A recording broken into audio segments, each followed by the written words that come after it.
The one consistent thing that we have here is that everyone's got this passion for the game. We all share that.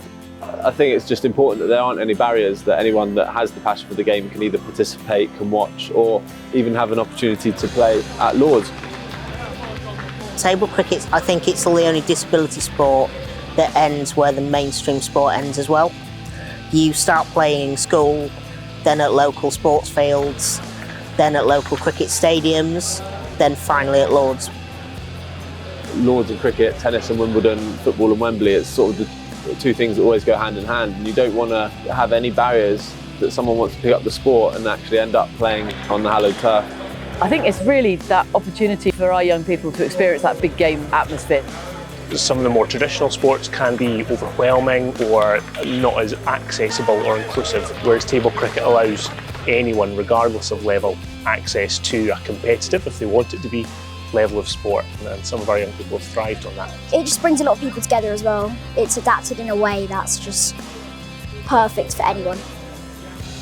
To get a team down from Scotland, getting 6 children with varied disabilities down can be a challenge, and then getting on a flight, as we've heard today, that's some of the kids' first experience of flying, and then the way they've represented themselves and represented Scotland today has been absolutely amazing.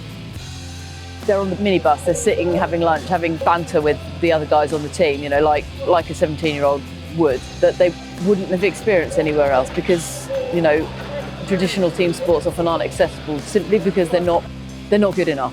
As a kid with autism, I still felt left out as a society. Table cricket, especially for people with disabilities, has allowed me to be able to pick myself up and feel like I'm a part of something. There's a degree of fitting in and acceptance and thriving as well. It is quite surreal, really, because I really didn't think we were going to get this far. Learning about life through the sport that you're playing is so important. Table cricket is just a great example of how that works. Discovering table cricket, it was an offer on our volunteering page. The competitive nature of it is really good for anyone of any ability. The whole business gets involved, and it's just great to see. My heart has been in my mouth in some of these games. And just watching their faces when it goes well and when they're up against it a little bit and seeing how they overcome it is the sort of best thing. It just shows the real effort that the Lords Taverners, the ECB and all the other partners put into disability cricket, with not just the table cricket final today but the elite games with the men's game against India. It just shows the real effort that they're putting into making cricket a sport for all.